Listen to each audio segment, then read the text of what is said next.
Welcome to the Secret Keepers podcast with your host, Kareen Zutleger.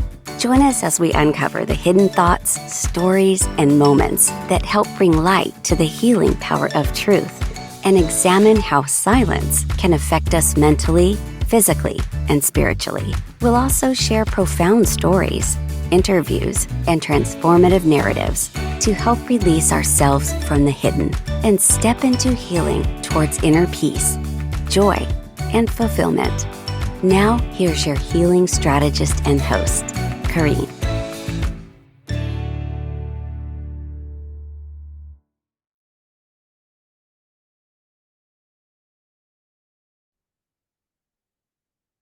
Welcome to the Secret Keepers podcast.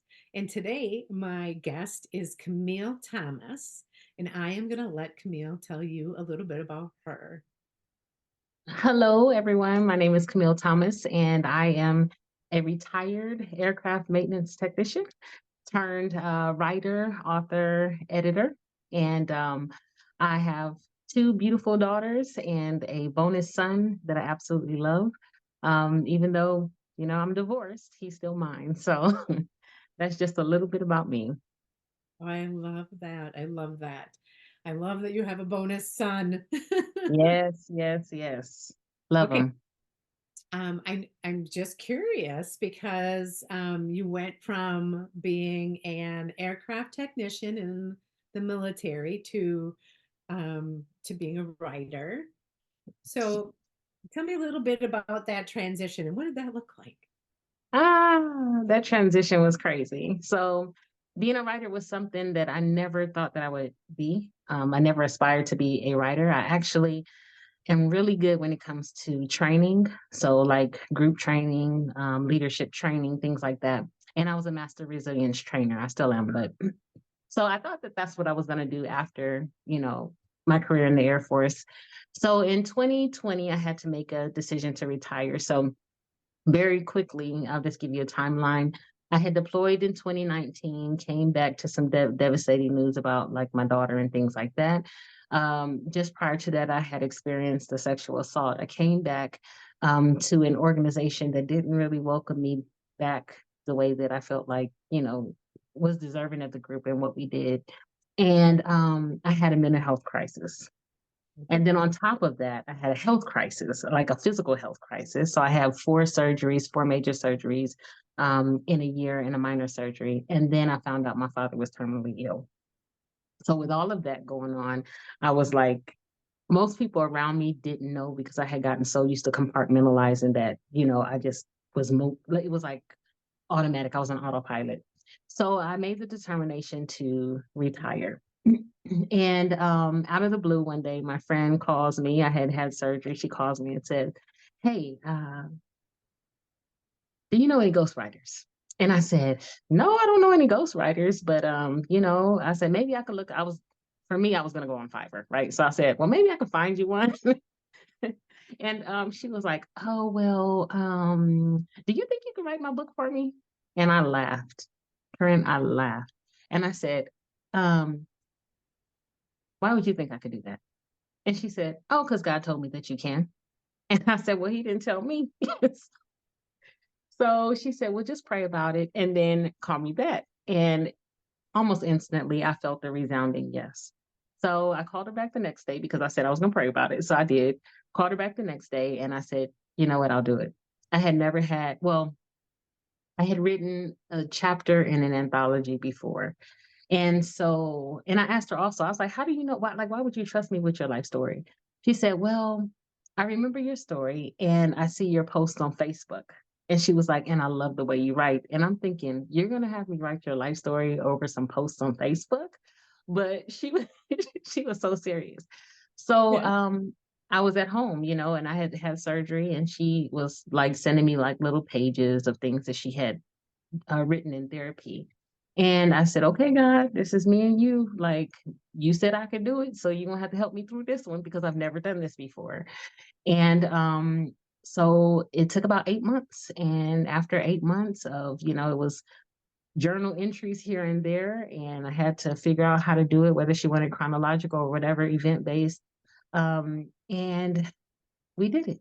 and we launched it in May of 2021, May 1st of 2021, and it has done phenomenal there. But I really had to lean back on my skills that I learned in the military.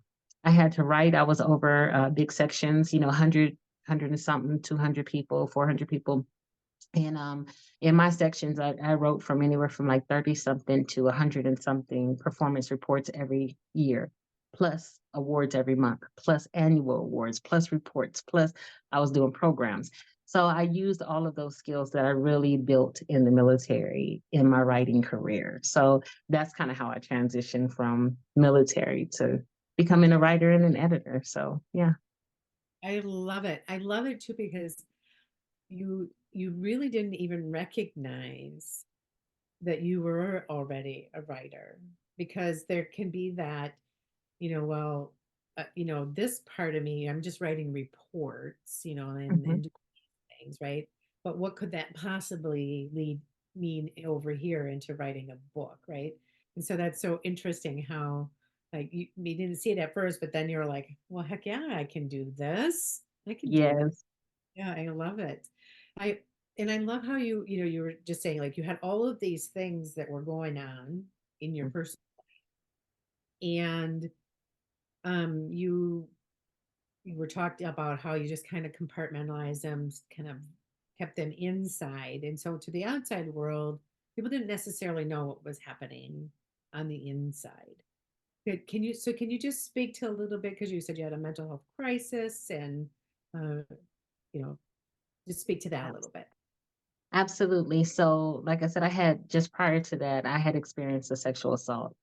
So, back when I was 15, I was kidnapped. And so there was some, I don't talk about the details because people, are not ready for the details, but, it was in a human trafficking scenario. And so there was a lot of things that happened to me. So when this event happened, I couldn't go back and tell my leadership because I was in a leadership position, right? This is not supposed to happen at this age in my life. This is not something like, it's the things that you teach because I was also a sexual assault prevention coordinator, right? So here this thing happens to me, the very thing that I'm teaching, that I'm, making people aware of and how to see all these things. And I'm like, OMG. So I'm bottling it. I'm going into work every day, putting on a mask and trying to cover up the thing that had happened, that was really eaten up because I also had to see this person. So, and then my daughter during that time, she had been diagnosed with schizophrenia. And I found out that she was cutting. And, that on top of all of this other stuff sent me into a crisis, right? So this is before I deployed. Then when I was supposed to deploy, a couple of things happened. I'm changing the filter in my air conditioner, just a little thin paper filters, Yeah. broke my wrist. So I had surgery, broke my wrist 2 days before I get deployed. And then also just prior to that, I was medically disqualified because of my mental health status because I finally got the courage to go seek therapy. And they had diagnosed me with PTSD and depression and anxiety and all these things unbeknownst to me. And they Oh, put a code on my military record that says do not deploy, do not PCS, which is a permanent change of station. So I could not go anywhere. Do not go TDY to any temporary duties or anything. And I did not know until I was asked to deploy.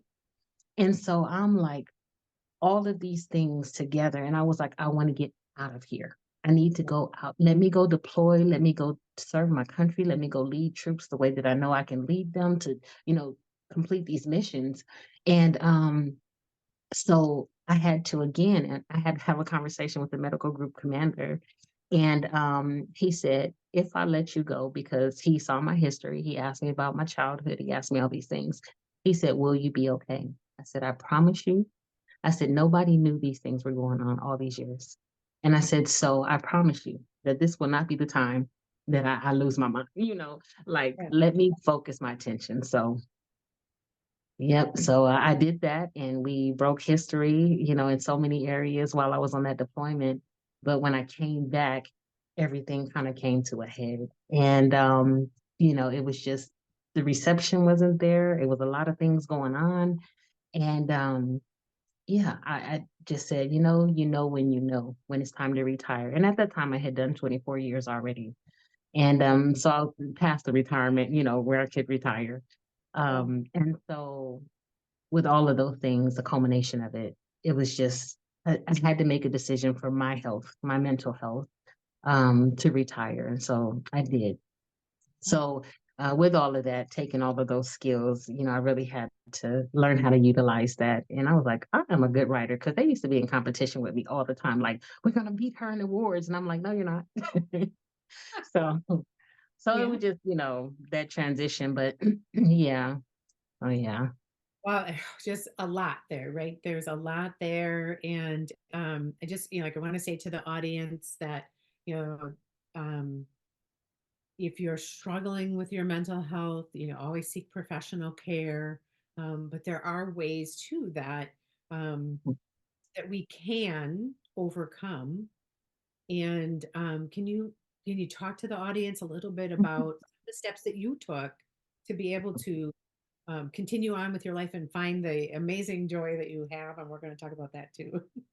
Absolutely. So counseling was like a vital part of, the process, therapy. Now, I will say this, excuse me, a lot of people don't know that they have a choice in the counselor that they receive, right? For mental health counseling.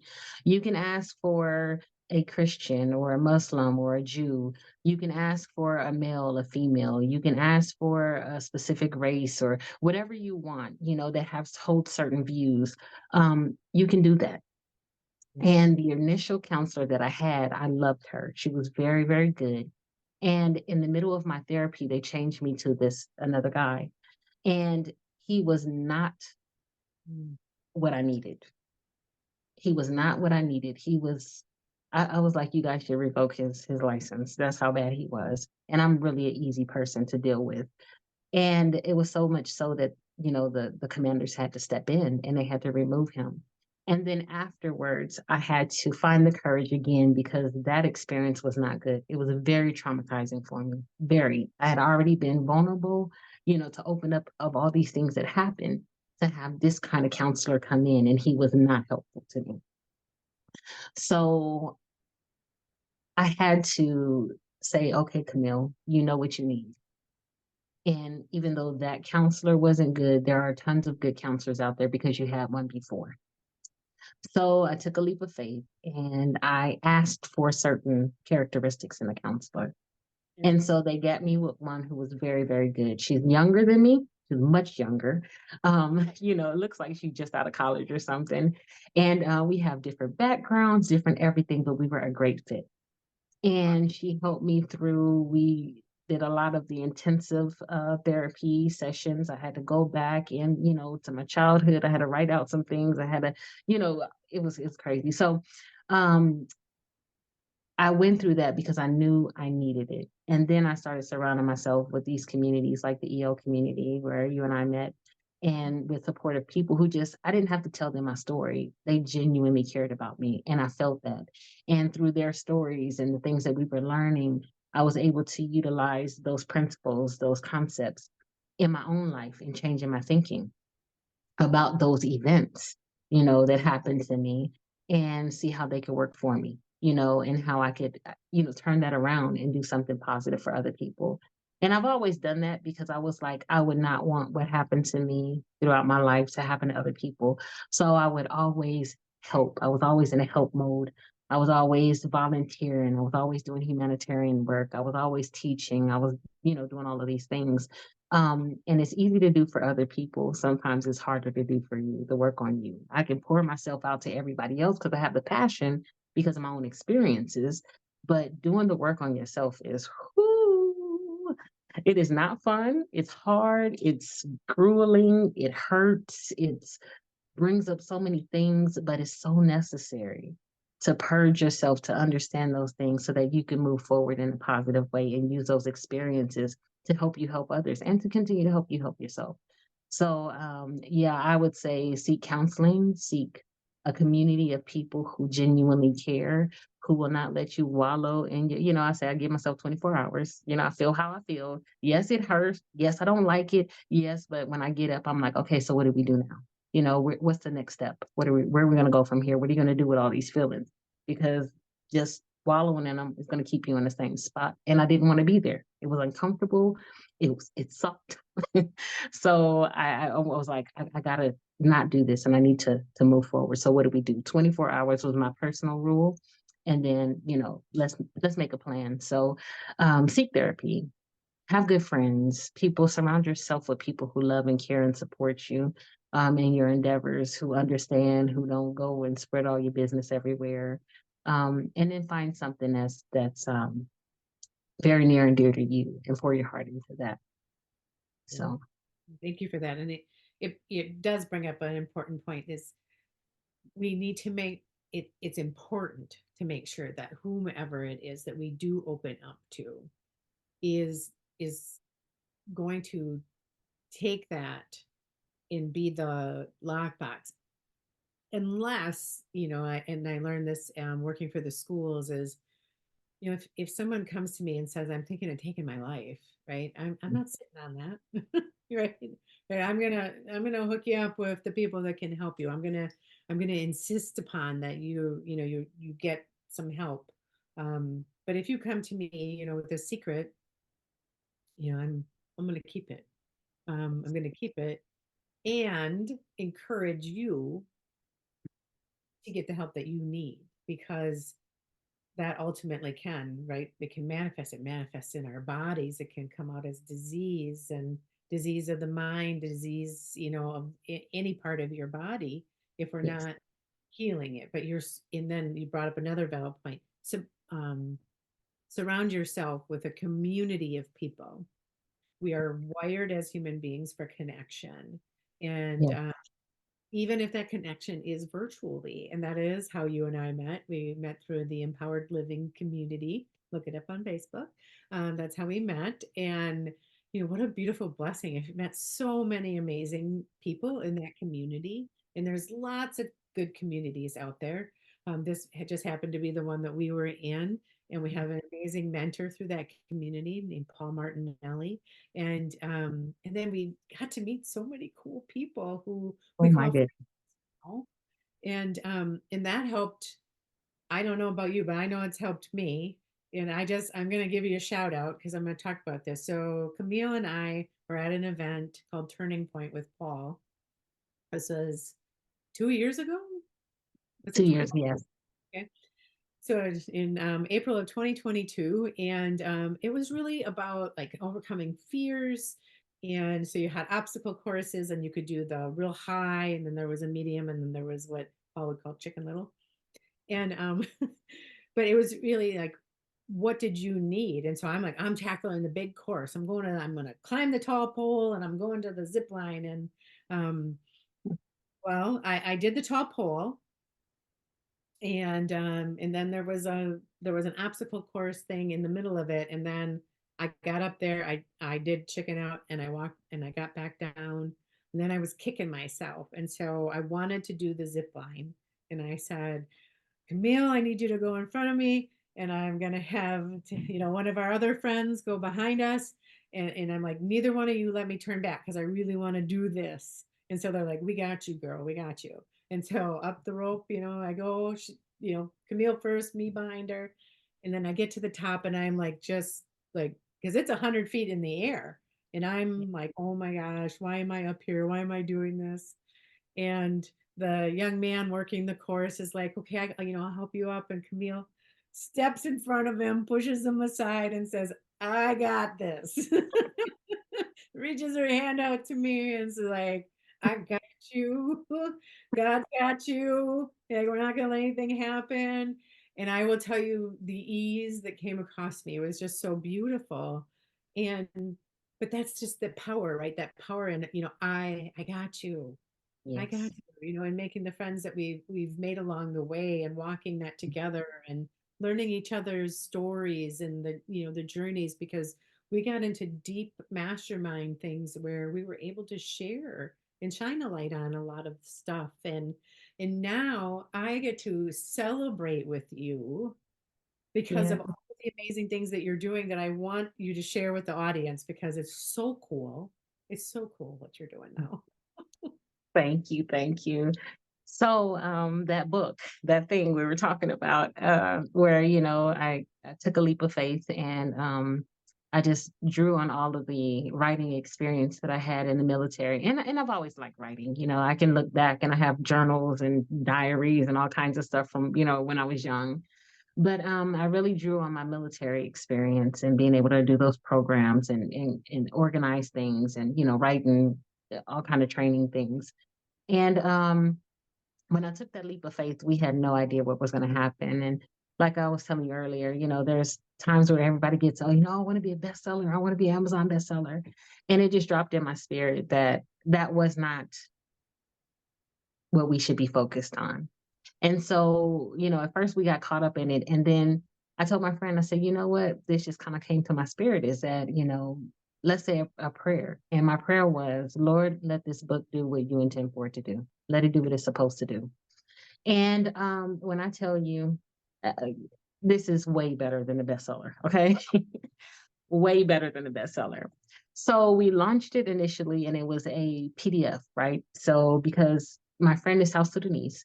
So in South Sudan, they don't have access to Amazon and things like that. So we had to figure out a way to get it into their hands as well. So I made her a website and I put the link to the PDF so they can purchase it. But then we found out that that was also an issue. But, for those that could purchase it, they purchased it, shared it, did whatever.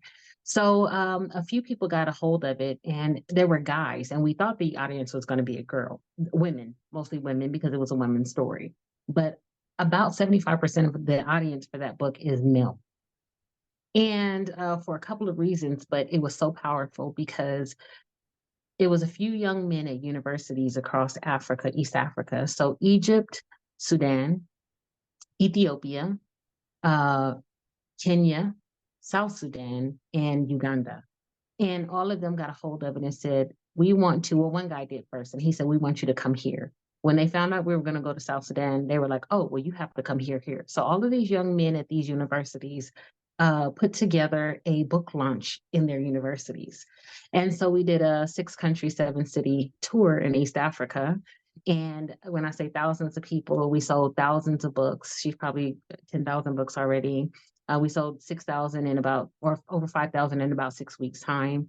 But that book has changed the lives of so many people. We got to meet the vice presidents. They have 5 vice presidents. We met 4 of the 5 vice presidents. We got to meet governors. We got to meet ministers of parliament. We got to meet the chiefs of the village. We got to go and speak on behalf, of all the things that happened. We connected with the UN. The UN asked us to come back and do some field work. So we got to go back a few months later and we went to 3 states in South Sudan and we did intelligence gathering and research and we talked to those chiefs. We went to to all of the forums and everything like that. We spoke about, the early child marriage, forced marriages, the domestic violence, all of this, sexual reproductive health.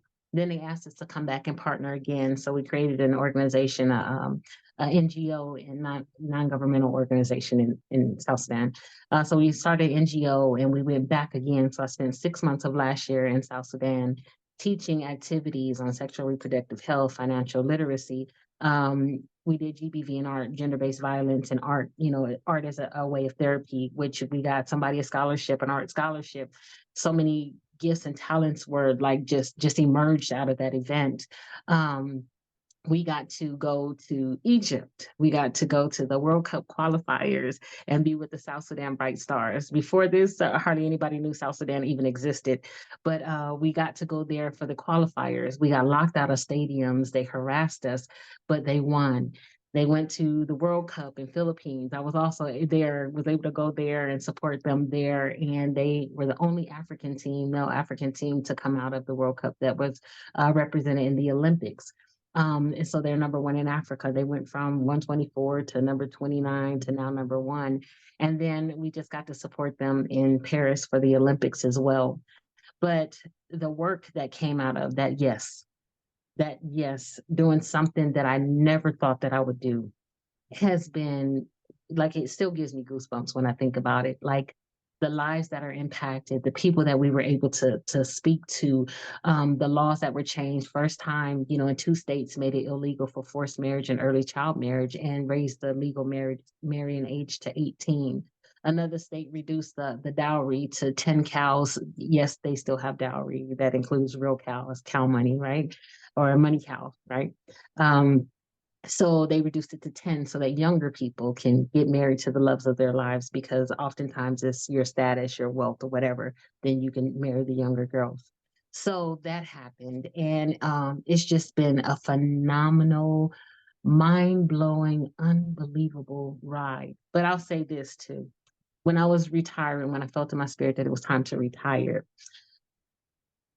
the words that I heard were, I got you. If you trust me, I'm going to blow your mind.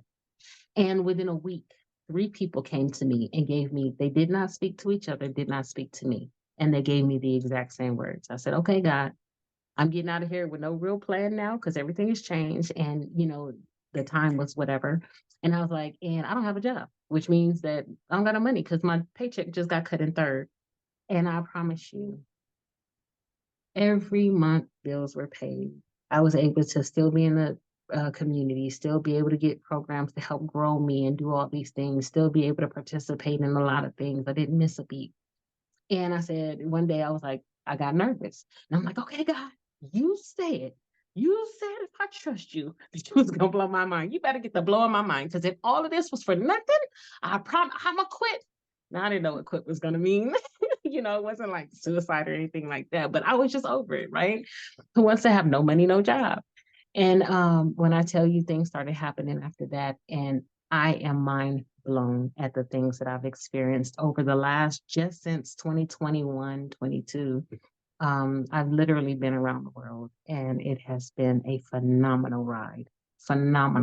But it's mostly the impact that has been made, and to think that little old me, who am I?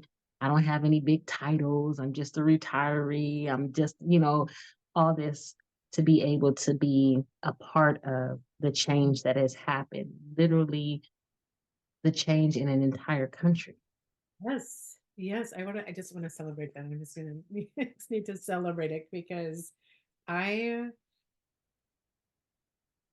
this audience right now, you need to hear this, right? This is the impact that one person can make when you think that you can't make a difference. Man, This is an example. I want you to think about Kamille and the difference that her one choice made to say yes, and then it rippled effect all across Africa, right? And then not just there, but here in the US as well. And what an impact, what a gift. What a gift your soul is giving the world because you're taking this talent that you have and coming from a place where you thought you were in a mentally unwell place, and then to 180, and here you are impacting other lives and just living the dream.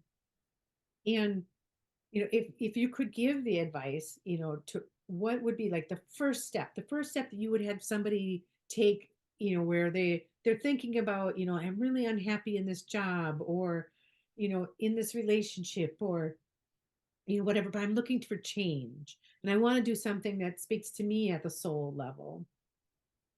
What would be that step? I would say take a chance on yourself. One thing we learned was we are fully resourced. We have everything that we need to succeed.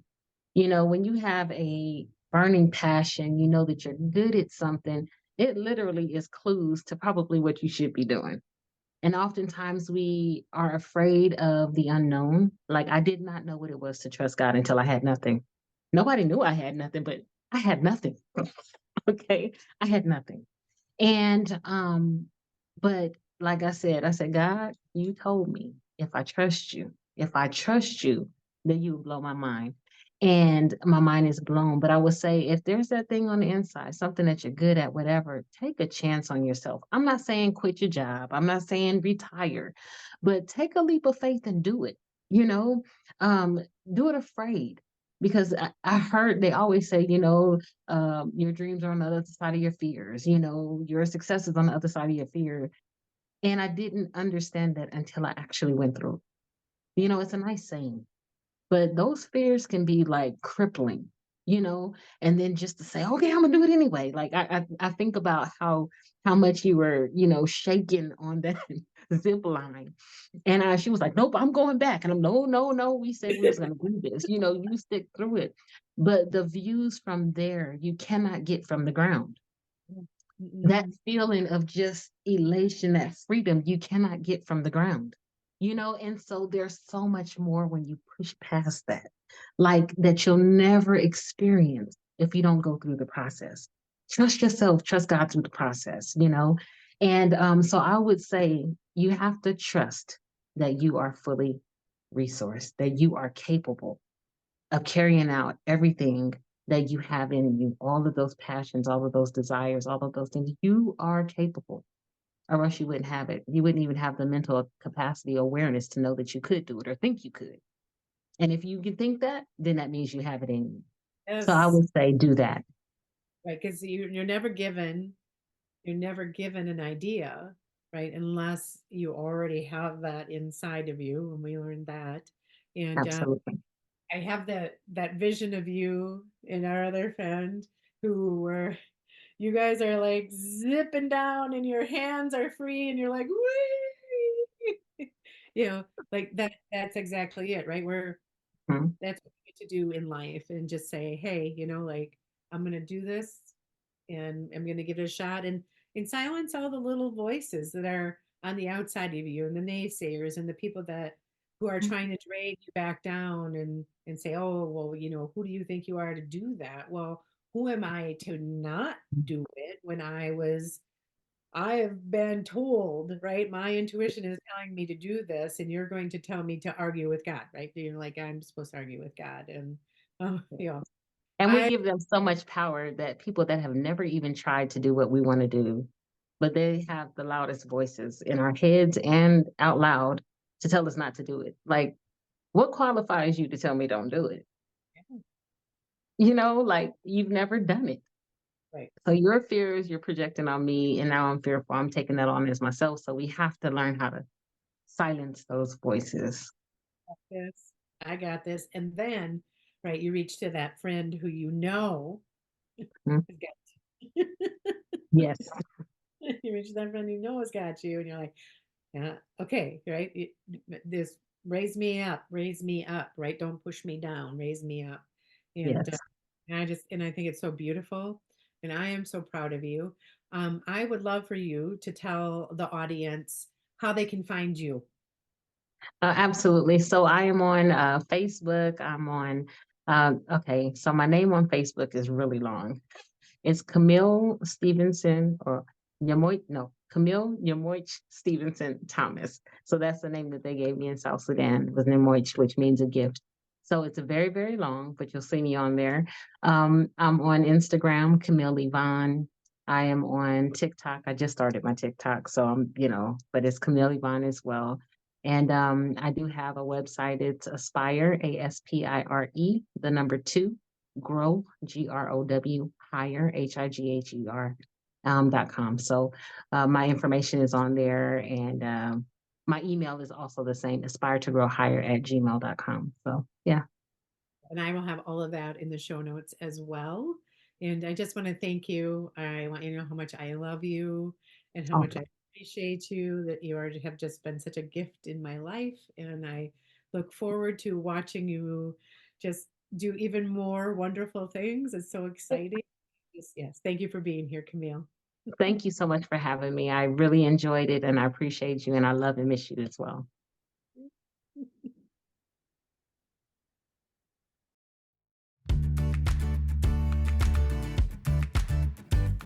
Thank you for joining the Secret Keepers podcast. If you found this episode helpful, please give us a like and follow so we can invite you back. And if you just want more, visit CorrineZuleger.com. Remember, you're not alone.